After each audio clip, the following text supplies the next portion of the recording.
gang, it's your girl Maha the author, and I'm back with part 8 of Read with Maha. I want to thank all you guys for tuning in today.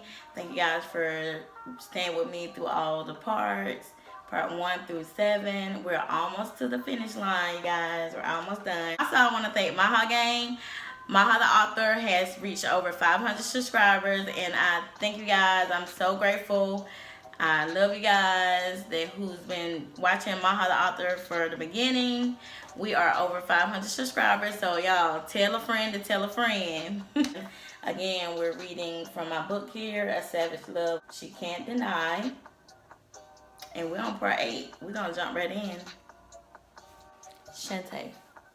It was the middle of the week, and I was going crazy thinking about Zane. I've been sitting in front of my TV for hours watching reruns of Criminal Minds. It was the episode when George Floyd had killed Hotch's wife, Haley. This was the saddest episode, but she did go out like a G. Babe, where you at? I heard Reggie call out from the living room. I met him in the kitchen, catching the kiss he planted on my cheek. Yo, what's up? Why you do that? Do what? Dodge my kiss like that? You really tripping, but okay. I hurried and opened the fridge and bent down to hide the expression on my face. I reached and grabbed my mocha Starbucks Frappuccino in the glass that I had bought earlier. It was true, I did side kiss the hell out of him just then. 2 weeks has passed before I let him come back home. Reggie was a good dad. Who was I to take Royal away from him? I couldn't lie though. In the back of my mind, I wondered where he laid his head all this time. It was never said and never asked. Deep down inside, I knew. So since we were kindled here was all he knew, other than that bitch house. I told the school I had a death in the family, so I could get a leave from school. That night I had with Zane was unreal. His touch was nothing like Reggie's touch. The few times I tried not to think about him were useless. He made me feel a way that scared me.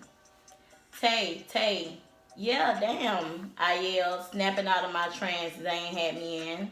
Man, you been tripping ever since I got back. I didn't want to have this conversation, but I knew it had to happen.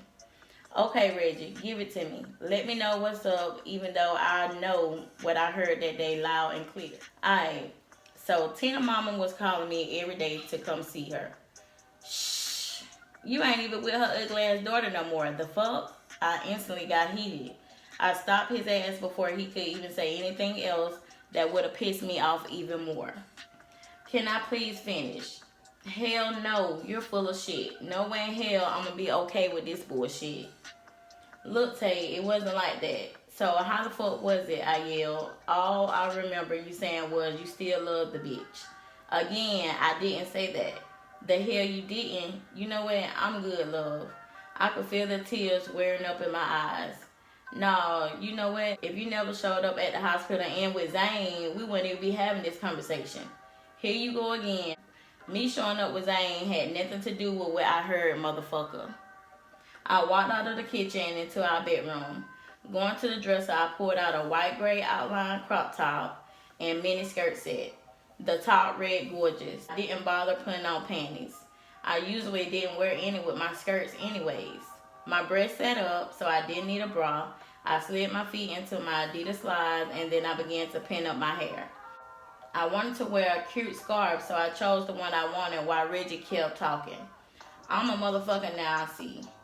That bitch ass nigga got you cursing me out. You calling him by his first name and shit. You stupid, I swear. And where you going? To mind my fucking business. What business you got that don't involve me and Royal? Look, don't put my baby in this shit. Your baby? Yeah, my baby. So you fuck her, huh? I decided to finally ask. Man, hell no. I don't know what the doctor talking about. And quite frankly, I don't give a fuck. That baby ain't mine. How about did you fuck Zane is the question. What? I forced out. I continued wrapping the scarf around my edges, wondering in the back of my mind, did he know something? The fuck? How would he know? Him and Zane weren't friends, and I knew Zane wasn't the type to kiss and tell. What was I saying? I didn't know him that well either. I've been dodging him too. I even had to download an app to hide the missed calls and messages so Reggie wouldn't get suspicious. I probably should have blocked him, but I want to see him go hard for me. I knew it was wrong and I knew we couldn't be together, but what woman wouldn't like the fact that they still had it? You are a woman, right? You can hide that shit easy. I know you fucked him though. Fuck you, Reggie. How about that? I turned around and saw him sitting on the bed. As soon as I walked past him, he followed me. Oh, it's fuck me. That's something we haven't did since I've been home, so you must be fucking somebody. Look, fucking ain't important to me. I can go weeks, months, hell, years without it. Can you? No. Now come here. He grabbed me but I snatched away. Don't touch me. I ain't fucking with you like that. See, this is what I mean. You know I love hard, so I just want all this shit to go back to normal.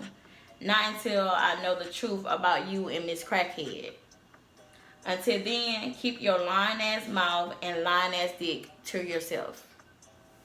Yeah, but check this.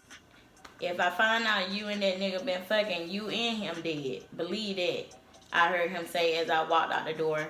I wasn't worried. Reggie had never put his hand on me. I didn't have school and I didn't have Royal. It wasn't like I had somewhere to be. Anywhere was better than being in the house with Reggie though. I was a little hungry, so I pulled up to Chester's Barbecue. I didn't want anything heavy, so I decided on a chili dog with no onion, a bag of sweet heat barbecue chips, and a sweet tea. I was ready to fuck some shit up. I hopped back into my car and wondered why my phone was so dry all day. Then I forgot I had turned down the volume. As I was turning it up, I saw the downloaded arrow. It's been a while since I checked the app. I opened it, added the 4-digit code, and was shocked to see 5 new messages. From Zane. Let me know if you good, Ma. From Zane. Shit, tell you ain't been to school in a minute. Something about death in the family, and I know that's a lie. You finna make me hunt you down, man. Let me know something. From Zane. Damn, I can't believe how hard I'm tripping. I don't like to be played with either, so let me know what's up, please. I was looking down at the phone, a brand new message had popped up. From Zane. Alright, Ma, have it your way. I guess I have no choice but to get up with Thomas. You know, let that nigga know what's really good between me and you. My eyes damn near popped out of my head. I couldn't believe it. My worst fear was coming true. So against my better judgment, I decided to meet him to clear the shit up. From me. Where are you? Can we meet now? From Zane. 52222 White Castle Lane. I immediately Googled the address and it was some newly built apartment that was 20 minutes away from where I was. Hell no, I didn't trust myself around him, so we definitely needed to meet in a public place. I checked for places that were close by and saw a park nearby. From me. Just meet me at Idlewild Park in 30 minutes. From Zane. Infinity City? From me. Yeah. From Zane. Bet. The fact that I didn't know too many people over that way was perfect. The two cities were separated by a bridge, so it wasn't far at all. Zane. Here we go, Mr. Morgan. This is one of our 2 bedrooms, 2 bath, whitewater luxury apartment. It has 1,268 square feet.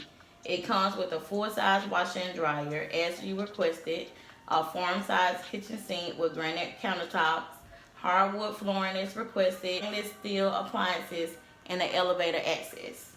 I continued to stake out the place as Miss Lewis finished giving me the rundown on this place. I had looked up and found the place on Google. I was kind of mad at myself for just not thinking of it. I've been looking for a place all week, and I was just now having some luck. It was way better than the place I shared with Amber by far. It took Amber a week after I left to call. I told her I was handling the business, that was that. She was the lost cause, and I was glad I was moving on with my life. Both bedrooms have large walk-in closets and high ceilings. She started, but I stopped her mid-sentence. Thank you, Miss Lewis. I've seen enough. Is it okay if I go ahead and sign the lease? Okay, sure. I mean, all I have left is to pay and sign, right? I asked as I looked down at my phone. A huge grin covered my face as soon as I saw Tay texting me back. Yes, sir. We already verified credit and employment, so the only thing left to do is pay the deposit and sign. Bet. After I finished everything, I saw that she was typing back, so I sat in my ride and waited. When she agreed to meet, I offered my place, but I knew she wasn't going for that. I saw she wanted to meet at the park, and that was even better. The park was directly behind my place. It was actually one of the amenities along with the huge pond and trail. 30 minutes later. So, Tay saying as she hopped front passenger seat, I slightly turned and leaned back on the driver's door so I could take in her appearance. What man wouldn't want her pretty ass? She was short, had a small waist, and a nice fat ass.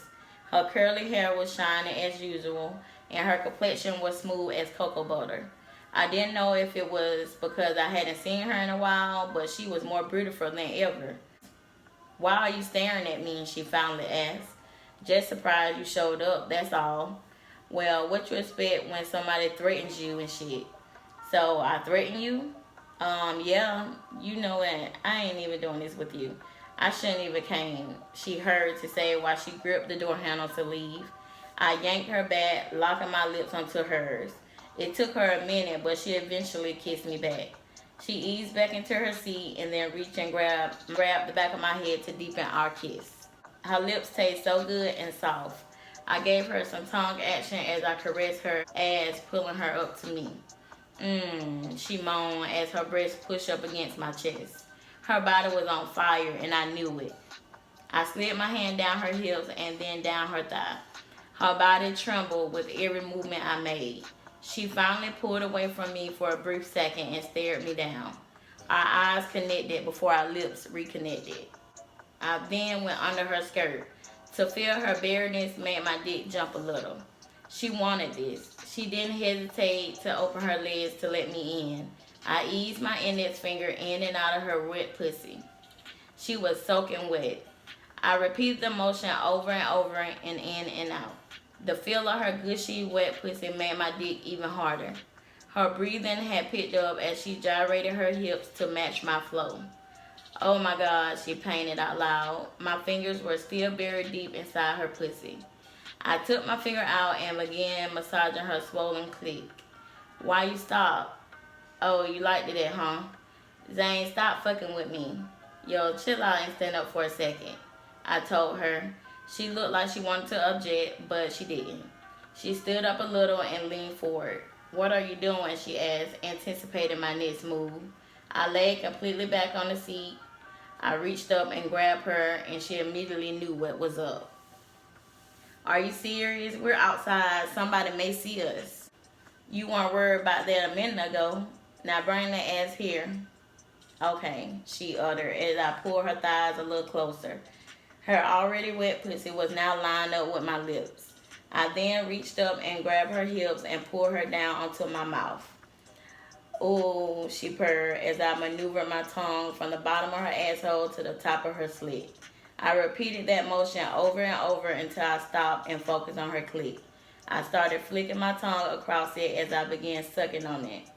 Oh my God, she moaned as she continued to rock her hips back and forth. My tongue moved over her clit as if it was a vibrator. I felt her wetness drip on my chin hairs. She grabbed a hold of my dreads and held on tight. I moved my head as I inserted a finger inside her as I continued to suck on her clit. As I moved my tongue swiftly, I knew she was finna come. Oh, fuck, she wailed loudly as her hips jerking against my face. I felt a swish of fluid covering my face as I pushed my tongue back into her pussy hole. Her grip got tighter, her moans got louder until she eased up on her grip. Just as she started to relax, I latched on again. Zane, oh my God, she screamed as her hand gripped my dreads again. This time matching the speed of my tongue until she couldn't take it anymore. Her body shook under as I tongue kissed her pussy again, tasting what I just made her do. She hurried to lean back up. I sat back up in my seat afterward. She flopped back into the passenger seat with her eyes closed shut. Shit, Zane, what was that? She murmured as I wiped my chin with the bottom of my shirt. A few seconds later, I pushed my tongue into her mouth. After a minute, we finally pulled away from each other and just sat there. So, what was that shit you were saying? I chuckled. Okay, guys, so that was part 8. Let me know what you thought about it. Leave a comment down below. Also, don't forget to like this video and share it with your friends. But I'll see you next time on Read with Maha. Bye.